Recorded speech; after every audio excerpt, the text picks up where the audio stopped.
qu'une chaîne, un monde. RTGA, mieux qu'une chaîne, un monde.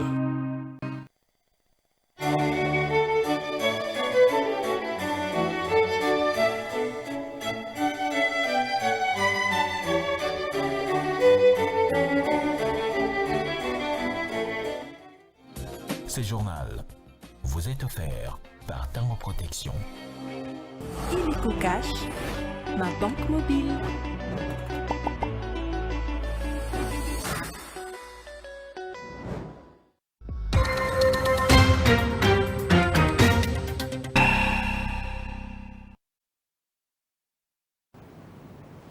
Vous nous captez en direct depuis Kinshasa. Bienvenue, madame, messieurs, à ces soirs actualités sur la télévision RTGA. Voici sans plus tarder les différents titres sommaires de ce journal.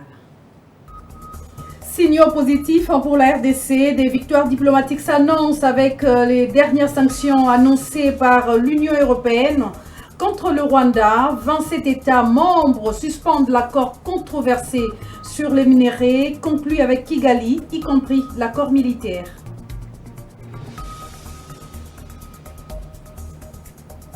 Ouverture du procès en flagrance contre 63 éléments FARDC détenus par les tribunaux militaires de garnison de Butembo-Lubero. Ces militaires sont accusés de plusieurs infractions, parmi lesquelles fuite devant l'ennemi, viol et extorsion.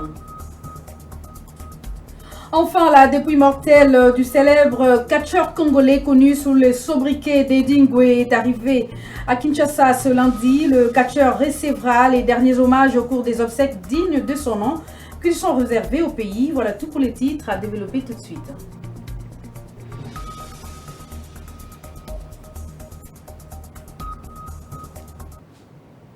Merci de rester avec nous. La RDC continue à enregistrer les victoires diplomatiques à travers le monde concernant la guerre d'agression dans sa partie orientale.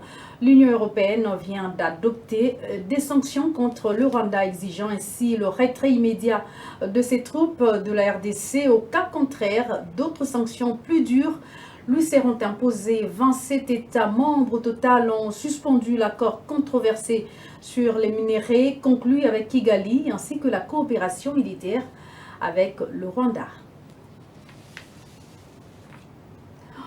Ouverture ce lundi 24 février de la 58e session du Conseil des droits de l'homme à Genève en Suisse.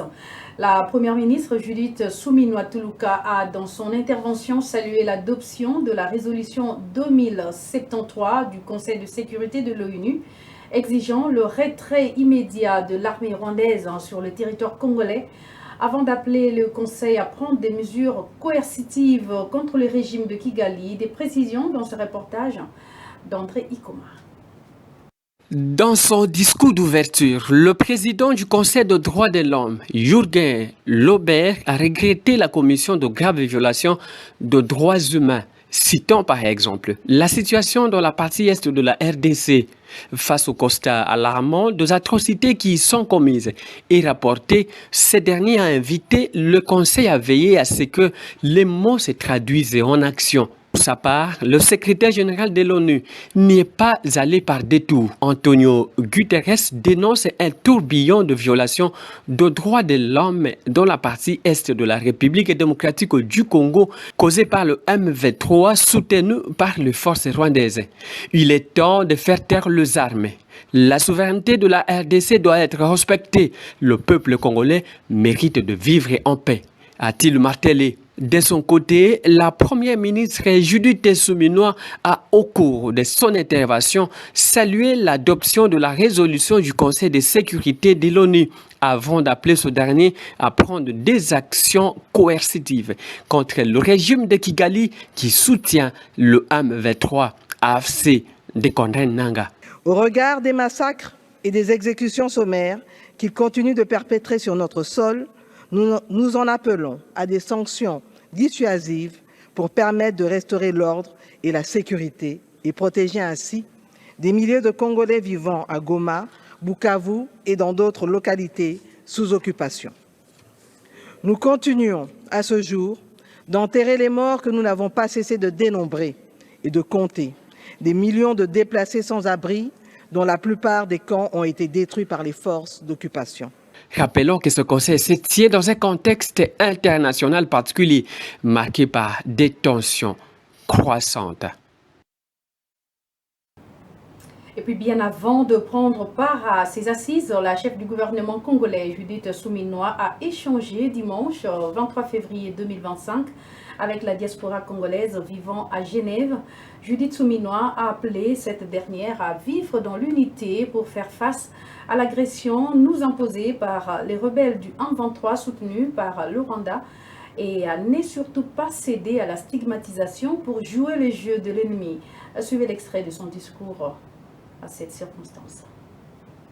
On a pu remporter cette victoire-là parce qu'on a pu faire un lobbying et je sais que la mobilisation que vous avez pu faire, vous, Congolais, ici en Suisse et de par le monde, vous de la diaspora, a contribué à ce qu'aujourd'hui, on puisse nous regarder différemment, on puisse comprendre de quoi on parle quand on parle de l'agression à l'est du pays.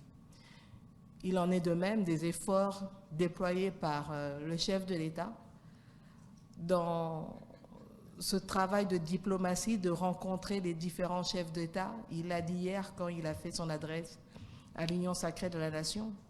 Quand il a pris fonction, la première chose qu'il a faite, c'est déjà de rencontrer tous les chefs d'État voisins parce que pour lui, il était important de pouvoir travailler sur le développement de la RDC, mais dans un pays en paix. Et c'était ça l'objectif recherché. Beaucoup ne comprennent pas toujours pourquoi ces voyages, etc. Mais n'oubliez pas que la RDC vient d'un isolement diplomatique important.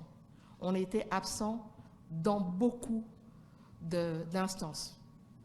Si je prends rien que pour l'environnement, la RDC était complètement absente. Qui représentait la RDC dans le cadre du bassin du Congo?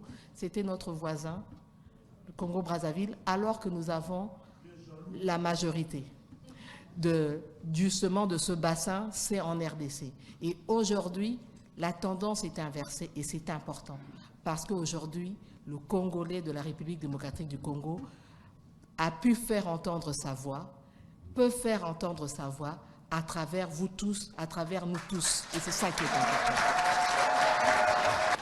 Et donc, je ne le dirai jamais assez, sans vous, la diaspora, nous ne pouvons pas avoir cette force parce que vous êtes de par le monde et vous constituez un élément important, un socle important. Par ailleurs, le représentant de Médecins sans frontières, Emmanuel Lampert, a été reçu en audience ce 24 février par le vice-premier ministre, ministre de l'Intérieur, Sécurité, Décentralisation et Affaires coutumières, Jacquemain Chabani-Louko. Les deux personnalités ont manifesté la volonté d'encourager la poursuite des missions humanitaires qui consistent à porter secours aux populations en détresse et sans discrimination. C'est ce que nous dit Suzy Kibiro-Marie dans ce commentaire que je vous invite à suivre. Avec le représentant de Médecins sans frontières, Emmanuel Lampard, Jacquemain Chabani-Louko, vice-premier ministre, ministre de l'Intérieur, à Sécurité, Décentralisation et Affaires coutumières, a échangé sur la facilitation de l'accès humanitaire dans l'Est de la République démocratique du Congo, où les équipes de MSF sont déployées dans des zones en proie au conflit. Les deux personnalités ont également abordé les défis sécuritaires auxquels ces équipes font face, particulièrement après la récente perte d'un membre du personnel de l'organisation lors d'une attaque meurtrière. Jacquemain Chabani-Louko a condamné avec fermeté ces actes de violence et a exprimé sa solidarité avec MSF. Les deux personnalités ont également souligné que les entraves aux actions médico-humanitaires dans les zones occupées par l'armée rwandaise et ses supplétifs du M23 AFC sont intolérables et doivent être dénoncés à tous les niveaux.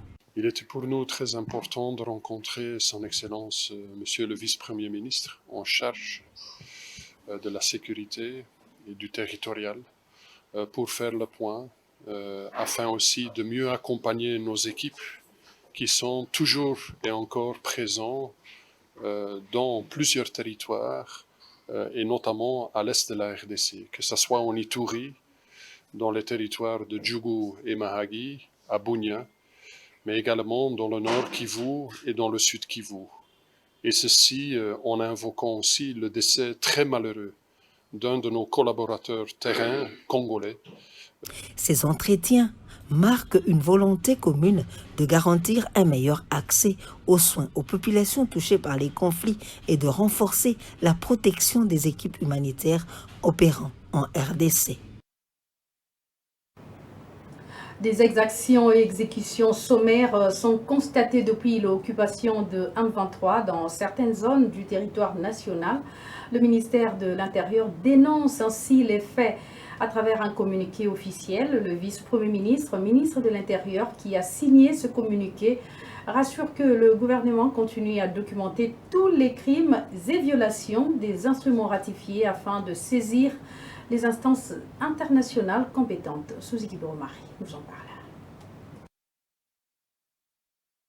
Dans un communiqué officiel, le vice-premier ministre, ministre de l'Intérieur, Sécurité, Décentralisation et Affaires coutumières indique que le gouvernement de la République démocratique du Congo informe l'opinion tant nationale qu'internationale que depuis l'occupation par l'armée rwandaise et ses supplétifs du M23 AFC de certaines zones du territoire national, il se constate des faits relatifs à des exactions et exécutions sommaires, des viols, des séquestrations, des recrutements forcés des jeunes, des enfants de moins de 18 ans, ainsi que des militaires et des policiers qui se sont rendus. Ces faits constituent une violation flagrante des instruments internationaux ratifiés par la République démocratique du Congo, notamment la Convention 4 de la Haye du 18 octobre 1097 concernant les lois et coutumes de la guerre sur terre et son annexe règlement concernant les lois et coutumes de la guerre sur terre, l'article 23 de la dite convention. La troisième convention de Genève relative au traitement des prisonniers de guerre du 12 août 1949, les articles 23, 52 et 130 de la dite convention. Le protocole 1 ou protocole additionnel aux conventions de Genève du 12 août 1949 relatif à la protection des civils des conflits armés internationaux, protocole 1, les articles 51 et 75 du dit protocole.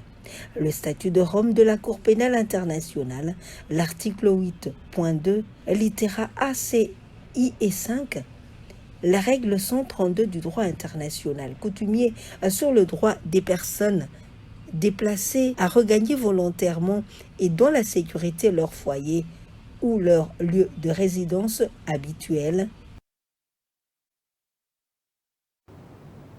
Je l'annonçais en titre, le tribunal militaire de garnison de Butembo-Lubero a ouvert ce lundi un procès en flagrance contre 63 détenus, dont 51 militaires des forces armées de la République démocratique du Congo, FARDC, et 2 femmes civiles. Ces militaires sont accusés de plusieurs infractions, notamment la fuite devant l'ennemi, le vol, l'extorsion et d'autres exactions commises à Moussienene et Butembo au cours du week-end dernier. Les audiences se tiennent à Moussienene dans le territoire de Lubero. Selon le porte-parole du secteur opérationnel Sokola 1, ce procès vise à sanctionner certaines fautes graves commises par des troupes engagées dans les opérations contre les forces agresseuses du pays.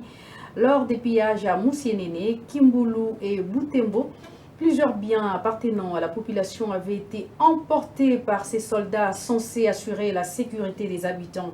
Suivez le colonel Makazukai, porte-parole des opérations Sokola 1 à ce sujet. Non, 63, mais il y a 4 qui viennent d'arriver parce qu'on est en train de les récupérer. Il y en a qui avaient déjà atteint la ville de Béni. Il y a des biens saisis qui sont à Béni et à Lubero. Alors, on commence d'abord par ce groupe-là. Donc, si vous voulez savoir exactement, connaître exactement le nombre, je peux vous parler d'une centaine. Parce qu'on n'a pas encore récupéré ceux qui sont à Béni. Et ici, nous avons présenté devant la barre ceux qui ont commis des exactions à Lubero, à Moussenene, à Kimbu et aussi dans le village environnant la ville de Butembo. La loi sera appliquée. Et nous sommes en état de guerre. Ces gens qui ont tué, volé, détruit, sali l'honneur de la République seront traités comme tels. Les biens des victimes seront restitués. Les biens des victimes, du moins ce qu'on a récupéré. Parce qu'il y a des biens qu'on peut récupérer. Il y a des choses comme les boissons, les trucs qu'on ne saura pas récupérer. Mais les motos, les ordinateurs, les vélos, il y en a qui ont fui même avec des lapins. Vous savez, on ne peut pas récupérer les lapins. Mais du moins, pour les biens qu'on a récupérés, c'est pas pour eux que vous voyez la population ici. Les gens sont venus voir est-ce qu'on peut, ils peuvent récupérer leurs motos, leurs vélos, leurs biens apportés par ces voyous. À Mweneditu, dans le Grand Kasaï, le vice-premier ministre, ministre de la Défense, a appelé les chefs coutumiers à convaincre les jeunes à s'enrôler massivement dans l'armée pour défendre la patrie. Le patriotisme doit animer l'esprit de chaque Congolais, où il se trouve, à insister Gu Kabombo Mwadianvita dans son message à la clôture de son passage dans cette partie de la République démocratique du Congo, sous équipe de Romari, une fois de plus. La tournée de mobilisation dans le Grand Kasaï du vice-premier ministre, ministre de la Défense nationale et des anciens combattants a été bouclée dans le Grand Kasaï par un rassemblement à Mweneditu après ses passages à Kabinda, Ngandanjika et Lomami. Dans un stade bondé devant la mairie de la ville, le vice-premier ministre, ministre de la Défense, a encouragé la jeunesse locale à s'enrôler massivement dans les forces armées de la République démocratique du Congo pour défendre l'intégrité territoriale de la RDC face aux menaces extérieures, notamment à l'agression rwandaise et les groupes armés. Guy Kabombo Mwadianvita a également adressé un appel aux chefs coutumiers de Mweneditu en les incitant à unir les jeunes de la région âgés de 18 à 23 ans pour rejoindre l'armée. Guy Mwadianvita a également insisté sur l'importance de mettre de côté les divisions ethniques et tribales afin de contribuer à la construction d'une armée nationale solide et unie. Après avoir sensibilisé le Grand Kasaï, le vice-premier ministre prévoit de poursuivre sa campagne de mobilisation à travers d'autres provinces afin d'engager toute la jeunesse congolaise au service de la nation. On va rester toujours dans ce contexte de la guerre qui sévit à l'est de la République démocratique du Congo. Maître Amelia Mouya réitère son soutien indéfectible au président Félix Antoine Tshisekedi. L'administrateur Mouya, mandataire à la FIKIN, a sensibilisé les officiers de l'aumônerie du camp militaire Osso-Badiadingi à rester loyal et à ne pas surtout trahir la République. Ce fils militaire a exhorté ses pairs militaires à soutenir le chef de l'État, commandant suprême. Le mandataire Mouya appelle ainsi les jeunes des camps militaires à s'enrôler massivement pour contrer l'ennemi de la RDC. Le point dans ce reportage. L'ennemi est debout, l'ennemi est actif. L'ennemi, ce n'est pas seulement celui que vous voyez. Au lendemain de l'entretien avec le chef de l'État et autorité de référence de l'Union sacrée de la Nation, son Excellence Félix Antoine Tshisekedi Tshilombo, à la cité de l'OUA, Maître Amelia Mouya, administrateur à la FIKIN et au cadre de l'Union sacrée, a sensibilisé les officiers militaires, autres corps de l'armée, épouses et enfants militaires du camp Osso-Badiadingi en Galima. Aussi fils militaire, le mandataire public a donné un double message à ces derniers. Ne pas trahir la République et aussi se ranger derrière le chef de l'État, commandant suprême de FARDC, pour bouter hors d'état de nuire l'agresseur rwandais et ses supplétifs du M23 et de l'AFC. Convaincu de la perspicacité des forces armées à récupérer les territoires envahis à Goma et Bukavu, le mandataire Mouya, qui a assisté l'aumônier de Bukavu atteint par balle au front, sur son lit d'hôpital où il est admis pour le soin.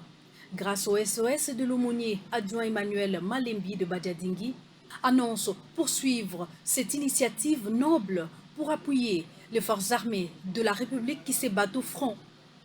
Après le camp des officiers généraux, officiers supérieurs du camp Osobadadingi, l'administrateur dit Excellence Amélia Mouya poursuivra sa sensibilisation dans d'autres camps militaires pour mobiliser les hommes de troupes et leurs familles. Il lance ainsi un vibrant appel à la jeunesse de tous les camps militaires à s'enrôler massivement dans l'armée pour contrer les forces irrégulières qui menacent l'intégrité territoriale de la République démocratique du Congo aux côtés de leurs pairs. Cela fait 6 années que mourait Antoine Gizenga Fungi, fondateur du parti lumumbiste unifié Palou, au centre médical de Kinshasa, Semka, à l'âge de 83 ans, considéré comme l'un des pères de l'indépendance congolaise. Proche de Lumumba, Antoine Gizenga a été vice-premier ministre de 60 à 61 et puis premier ministre de la rébellion lumumbiste en 1961 et premier ministre encore de la République démocratique du Congo de 2006 à 2008. Suivez le parcours de cet homme d'État congolais dans ce récit de Christian Maïmouna. Ces jours-là, 24 février 2019, comme aujourd'hui, Antoine Gizenga Fungi décède à l'âge de 93 ans. Cela fait exactement 6 ans, jour pour jour. Considéré comme l'un des pères de l'indépendance congolaise, proche de Lumumba, Antoine Gizenga était vice-premier ministre de 1960 à 1961, premier ministre de la rébellion lumumbiste en 1961 et premier ministre de la RDC. Né en octobre 1925 à Mushiko dans le Bandundu, il a étudié la philosophie thomiste au grand séminaire de Maïdi dans le Congo central. Ces jours-là, 24 février 2019, comme aujourd'hui, Antoine Gizenga Fungi décède à l'âge de 93 ans. Cela fait exactement 6 ans jour pour jour. Considéré comme l'un des pères de l'indépendance congolaise, proche de Lumumba, Antoine Gizenga a été vice-premier ministre de 1960 à 1961, premier ministre de la rébellion lumumbiste en 1961 et premier ministre de la RDC de 2006 en 2008. Né en octobre 1925 à Mushiko dans les Bandundu, il a étudié la philosophie thomiste au grand séminaire de Maïdi dans le Bas-Congo, puis devient fonctionnaire à la Banque du Congo belge avant de travailler à la sûreté coloniale à Léopoldville.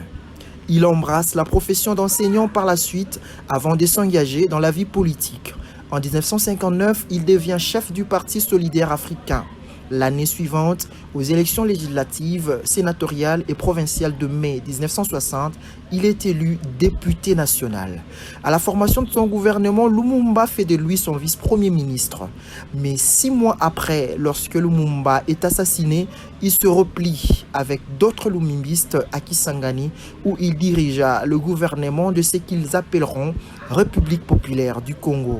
Son gouvernement sera reconnu par 21 pays d'Afrique, d'Asie, Europe et de l'Est. Cette page historique laisse place à autre chose. Radio et changement climatique, Radio Léo, 88 ans après. C'est sous ce thème que le bureau de l'UNESCO en RDC et le centre culturel Boboto ont célébré officiellement la journée mondiale de la radio ce lundi au siège du 10 centre qui a abrité la Radio Léo, première radio à émettre en RDC depuis 88 ans. Images et commentaires. C'est dans la salle d'écoute de l'ancien studio mythique de la Radio Léo, vieille de 88 ans d'âge, première radio de la RDC lancée en 1937 par les pères jésuites, qu'a été célébrée officiellement ce lundi 24 février, la journée mondiale de la radio, instituée le 13 février de chaque année. Cette année, l'accent est mis sur le rôle de la radio face au changement climatique. Le représentant pays de l'UNESCO en RDC a rappelé l'importance de cet outil médiatique transcendant les générations dans la sensibilisation sur les effets, les causes et conséquences de la crise climatique. La radio touche des millions de personnes, même dans les zones les plus reculées, en regardant la réalité de la RDC. Avec sa diversité culturelle et linguistique, la radio joue un rôle essentiel dans la diffusion d'informations adaptées aux réalités locales. À son tour, le révérend père Alain Zadi Anzadi du centre culturel Boboto, cadre qui a vu naître la première radio, la radio Léo, a rappelé le contexte et le rôle joué par cette radio sous la période pré- et post-indépendance. C'est pour nous, en tout cas, un immense honneur de vous recevoir dans ce studio que nous avons plus ou moins conservé, en tout cas, si vous regardez autour de vous, dans sa forme presque initiale, puisque nous avons encore quelques instruments que nous avons conservés et nous avons essayé de reconstituer un peu cet environnement-là de cette première radio de notre pays et de notre sous-région. Les contextes, les temps changent, mais la radio reste un média intemporel qui atteint les coins les plus reculés du pays et du monde. Média mieux placé pour soutenir la résilience en temps de crise. Garnissage des motos et tricycles, vous en savez quelque chose. Ce métier constitue ainsi un gagne-pain pour les garnisseurs de Lubumbashi dans la province du Haut-Katanga. Et comme partout ailleurs, d'ailleurs, en République démocratique du Congo, en 15 ans de carrière, Christian Samalengue, garnisseur, vit de ce métier et dit avoir formé quelques apprentis dans le garnissage des motos et tricycles. Cependant, pour toute la ville, moins de personnes s'intéressent à la garniture de deux types d'engins roulants, devenue la spécialité de ces garnisseurs de Kamatete. Suzuki Boromari nous fait découvrir ces génies. Dans la commune annexe au quartier Kamatete, il y a un atelier de fortune spécialisé dans le garnissage artisanal de sièges des motos et tricycles. Dans cet atelier de fortune, plusieurs produits et services de garnissage sont proposés aux potentiels clients. Christian Samalengue fait le garnissage des motos et tricycles grâce à une machine à coudre manuelle depuis plus de 15 ans. À l'aide des tapis en cuir, il confectionne des sièges et autres ornements pour remplacer ceux qui sont défectueux sur ces engins roulants. Une façon de donner un nouveau visage aux motos et tricycles qui sont utilisés pour le transport en commun dans la ville que préfère.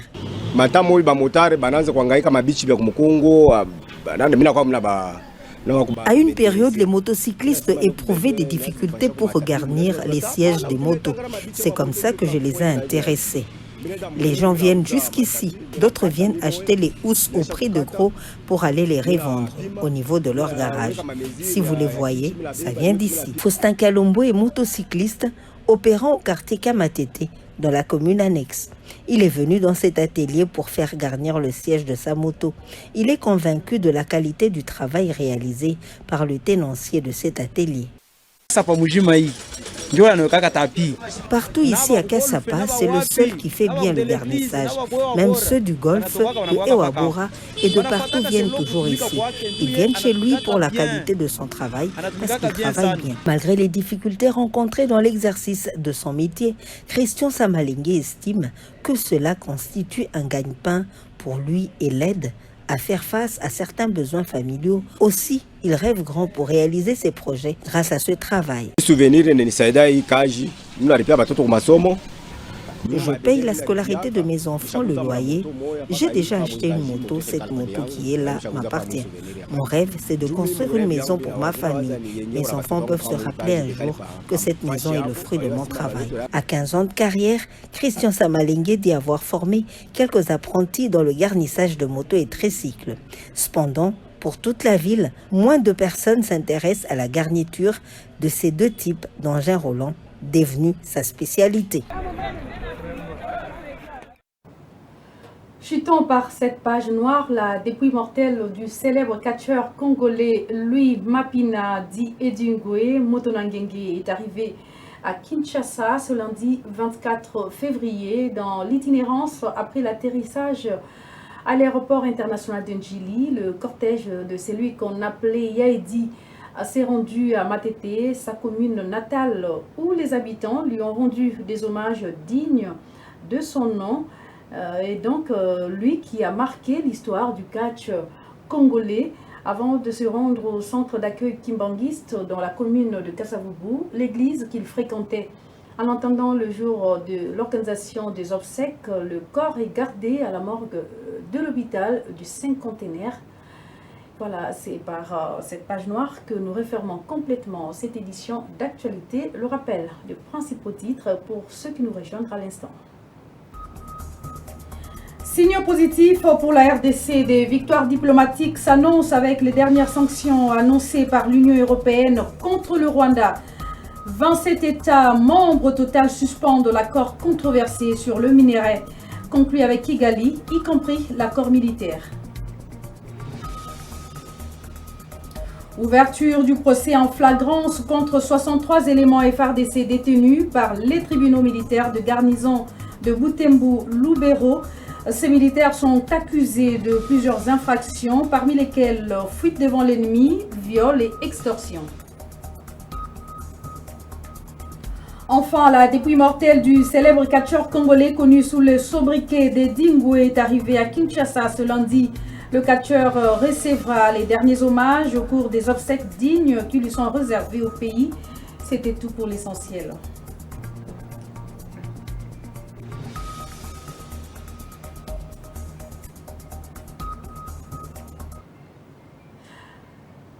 Vous étiez nombreux à nous suivre de partout à travers le Congo profond, à Goma, à Butembo, à Beni, à Bukavu, en Ituri et partout ailleurs à travers le monde. Merci pour l'attention accordée à cette grande édition d'information vespérale de lundi sur la RTJ Aude. Très bonne suite de programme sur nos antennes et à très vite.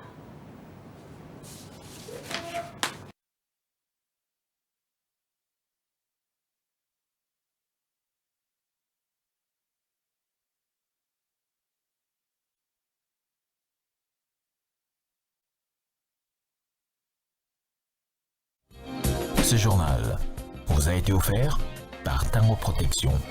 Illico Cash, ma banque mobile.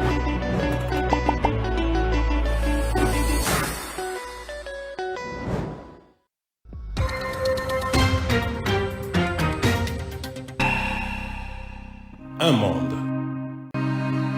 RTGA, mieux qu'une chaîne, un monde. RTGA, mieux qu'une chaîne, un monde. RTGA, mieux qu'une chaîne.